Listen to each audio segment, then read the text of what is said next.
Okay, so welcome to the Jester 088 lighting board tutorial. I know we've had quite a few little complications for certain people with this in terms of operating it. I know most of you have only had a very quick training on it, so I'm just going to do a video just to talk through a whole bunch of different things as to how this is set up and how to operate it. So I'll give it a little bit of background as to how it works first, just because I think sometimes that helps bring a bit of understanding, and then I'll talk through the basics of just operating it so that if ever there's a problem or if ever you're needing to set it up and I'm not here, you know exactly what to do. So the first and most important thing to understand in terms of how it's set up is that these sliders on this side that you see here, depending on what you're doing on the board, these are either channels or scenes. And I'll explain in a moment just how we get to the different settings on that.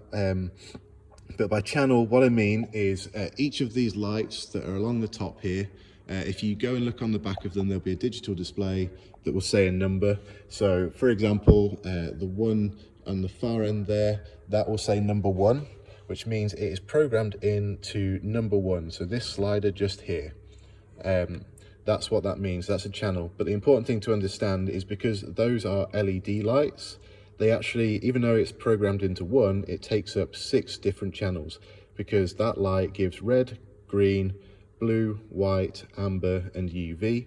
And so it needs a channel for each of those colors. And you can see those labeled just along the top here. So that's worth bearing in mind, because we've only got 24 channels that we can put things on. However, we can add multiple lights to one channel, which is what we've done. So we have 4 of our LEDs on this row here, so they'll all be programmed to channel 1. And then we have 4 that are programmed to channel 7 all along here. And then we finally have our 3 spots, which are just here. So they're programmed into 13, 14, 15. So this is essentially what we'll have been using over lockdown. Just get into the right setting. So you'll see lots of different flashing things. This is important. What that means, you might see it's a color mix that you don't want. That's because there's probably a slider that was pre-used and they'll be flashing like this, and all you have to do to get rid of it is slide it up until it disappears. It's called grabbing it and bring it back down. So you have to do that with each of them. That's right up. So you have to push it past where it was last used. We'll get rid of all of those, and basically that color will stay on until you do that. So I've got a clear board. There shouldn't be any lights coming up on the stage now. So because we're in channel mode at the minute, and so if I push this up, the lights will go red because that one is programmed to red. And so this is where you can manually mix different colors. It's what you're used to using over the summer. So as well as channels, we also have scenes. And so scenes, you'll see are all along the bottom row here. And you'll see there's different things programmed. So we've got all red, all green, all blue, all white, purple, white, speaker, different things just programmed for. These are preset things that we've taken the different light options. So we've manually changed the different lights and we've saved that as a program, saved it as a scene, which then goes onto this bottom row here. Now the confusing thing, which is what catches a lot of people out, is we have on the same sliders, we have channels and we have scenes. And so the question is, how does it determine whether when you put that slider up, it's operating a channel or operating a scene? And that is where this button just here comes in. So the very top button to the right of the sliders, you'll see is currently set to program. So program is essentially where you go in and you program the scenes. That's why it's called program. And that is where, so when you're in program, if I push these up, I'm in channel mode and it's just individually changing each of those channels. And then I won't explain how to do this, but then you can go into the section over here and you can actually save that as one of these scenes. So if you want to manually create a very specific color, you would need to be in program mode. And you'd manipulate these different things to get what you want. It's great if you're going to keep it like that and you can do it ahead of time, but obviously in the middle of a service isn't a great way to do it, because it's time consuming, and as you're changing each slider, the colors on the screen are changing and it doesn't look good. So that is where we move into run mode. So you just press that once and you'll move into run mode. Just be aware, this button can sometimes get a little bit sticky, and if it's held down, it will go into preset mode, which you don't want. So then you just have to press it again and hold it down, and it will go back into the other section. So we come onto this, and you'll see I've got a light flashing here, so I just need to push that up.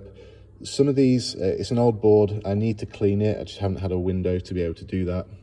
So they can get a bit sticky, so if you push them all the way down, sometimes that light will stay on, and I've just found if you push it up a teeny little bit, it goes off. Another problem that can cause issues, that I think was what was causing the issue one Carol service when we had a horrible green color on the screen, if you remember that. I think it was just simply a case of just pushing that one up and it got rid of it, but because we didn't know to do that, it took us a while to figure that out. So now, because I've gone from program to run over here, we're no longer in channel mode, but we're in scene mode. So this is where these scenes are coming to play. So if I slide that up, that color, aqua and white, will come onto the stage. Something that's important to know on this is this top row, you can't save scenes to that. I don't know why, but they've programmed it so you can only save them to the bottom. But the colors, the channel colors, will still come up if you push those up. So when you're in run mode, that needs to be completely down. Don't touch them. Everything is operated on this bottom row.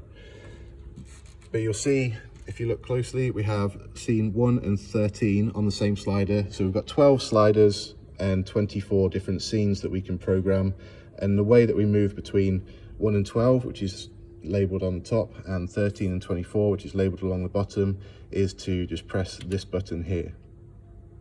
Be aware that if I have one of these sliders up and I change it, you'll see that one's flashing because it's saying that it's still on channel 10, even though I've switched over to the 13 to 14 channels. So just make sure you push that back down before, if you wanted the same one to go up on the bottom row, you'd have to push it all the way down and then back up again to get it to work.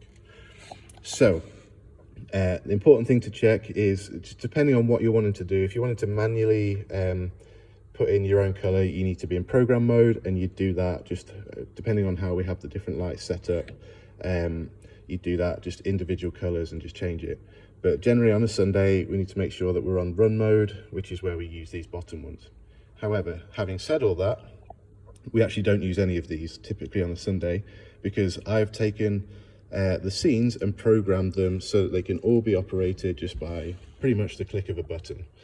So just to briefly explain some of the things over here, these two, we don't use these, you don't need to worry about them. This is the Grandmaster, so nothing will come on at all unless that's pushed up.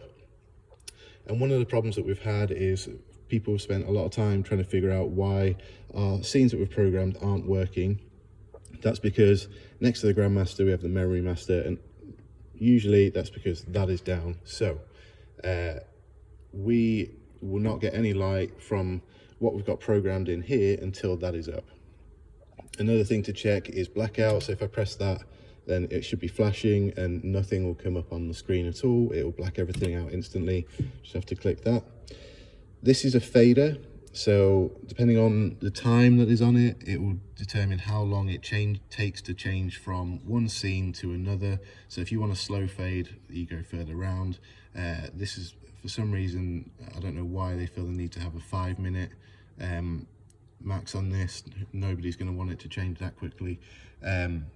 This is speed. This is more for when you do chases where it pops between different colors. We don't use that, but you can determine how quickly it changes colors based on that. And then the final thing is to just this section here. So this is where we use on a Sunday, so making sure we've got both of these up, and then on a Sunday essentially all we'd have to use is the directional buttons and this green go button.